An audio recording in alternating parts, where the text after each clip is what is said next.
আল্লাহর দান ওটা নাকি? আমার মলবি আর আমার মলবি একটা হইবে, হ্যাঁ, দুইজন কাকে একটা হইবে। চলো আমার সাথে। মাথার চুল আপনি যখন কেনা বেচা করলে এটা হারাম হবে, যে বিক্রি না জায়েজ নাই ভাই, না। দুইবার হজ করি আসি। আর হজ হয়তো ভুল করছে, হয় জানে না, ওই জানে না। না জানে না, হয়তো হজ করলে যে সবকিছু জানবে সেটা। আসসালামু আলাইকুম ভাই। হ্যালো, কি এগুলো এগুলো কি নিয়ে বেড়াইছেন? এগুলো ভাঙা মোবাইল নেই ভাই, ভাঙা মোবাইল। আর পরে কি যেন বললেন যে চুল না কি যেন? তার চুল। হ্যাঁ। তো মাথার চুল আপনি যে নেন, মাথার চুল যে কেনা বেচা করা হারাম, আপনি জানেন? কে বললে? হ্যাঁ, কে বলছে ভাই? পড়ে যাওয়া চুল বিক্রি করলে গুনাহ হবে কিনা, যে চুলগুলো পড়ে গেছে সেগুলো বিক্রি করলে গুনাহ হবে। কারণ হলো মানুষের শরীরের কোনো অংশ বিক্রি করা জায়েজ নাই। আল্লাহ রাব্বুল আলামিন আমাদেরকে আমাদের শরীরের কোনো অংশকে বিক্রি করার অধিকার দেননি, কারণ এগুলো সবগুলোর মালিকানা আল্লাহ তাআলার। আমাদেরকে শুধু ইউজ করতে দেওয়া হয়েছে, আমরা এগুলো বিক্রি করতে পারি না। মহিলারা মাথার চুল বিক্রি করতে পারবে কি? জি না, মহিলাদের মাথার চুল বিক্রি করা হারাম। মহিলারা তাদের মাথার চুল চিরুনি করার পরে বিক্রি করতে পারবে না। শুনেন ভালো হ্যাঁ? করে। আরে শুনছি দাড়ি থেকে এমনি চুল নিয়ে বেড়াচ্ছি, এই- উটা চুলের হিসাব হবে না। ওটা চুলের হিসাব হবে না মানে? চিরুনি তুটি আসবে, হ্যাঁ হ্যাঁ, উটা চুলের হিসাব হবে না ভাই। কে বলছে আপনার? হ্যাঁ, চুল বিক্রি করা, যে বিক্রি করবে তারও গুণ হবে, যে হবে যে কিনবে। চুল আছে, হ্যাঁ, দুইবার হজ করি আসিয়ে চুলটা। ঠিক আছে, উনি হয়তো জানে না, কিন্তু চুল কেনা বেচা করা তো ঠিক না। ঠিক না ভাই, এটা নিবেন রাখবে। মনে করেন আপনি মনে করেন যে এত পরিশ্রম করতেছেন, তাই যে হারাম মনে করেন, হারাম, ওটা হারাম হচ্ছে তো। আচ্ছা, হালাল হালাল কেমনে হবে ভাই? কিনে নিচ্ছি, কিসের হারাম? মাথার এটা মনে করেন আমার একটা হাত, এটা হাত আমি বিক্রি করতে পারবো না। হ্যাঁ, যে কোনো একটা আমার শরীরের অঙ্গ, এটা হচ্ছে আল্লাহর দান, এটা আমি বিক্রি করতে পারবো না, এটা আমার অধিকার নাই। মনে করেন আপনি মাথার চুল নিচ্ছেন, এটা তো আল্লাহর একটা দান। আল্লাহর দান।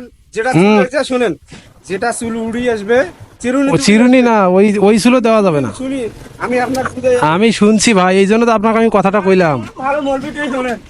শুনি আলছি দাড়ি তুই এমনি চুল নিয়ে বেড়াও। আচ্ছা, দাড়ি থাকুক, আপনার সমস্যা নাই, দাড়ি থাকলে যে আপনি হালাল কামাই করবেন সেটা তো না। মুসলমান নয়, হারাও জানি। আপনাকে আমি ক্যামেরা দিয়ে ধর ভাই। করছি যে আপনি যে মনে করেন চুল কেনা বেচা করতেছেন, এটা আপনার কি হাদিসে আপনি শুনছেন? হ্যাঁ, শুনছি ভাই হাদি। আচ্ছা, আপনি কথা শেষ করেন, কথাটা শেষ করেন।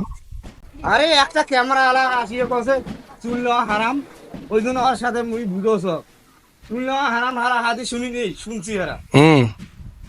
ভালো মুক্তি হুজুরিটা শুনি আলছি, এমনি বি চুল নিয়ে বেড়াচ্ছি। আপনার বাসা কোন জায়গা? বাসা জমির হাট। জমির হাট। মানে আপনি শুনছেন যে চুল কেনা বেচা করা যাবে? হ্যাঁ। কে বলছে আপনাকে? কে বলছে? মুন্সি বলছে। কোন মুন্সি?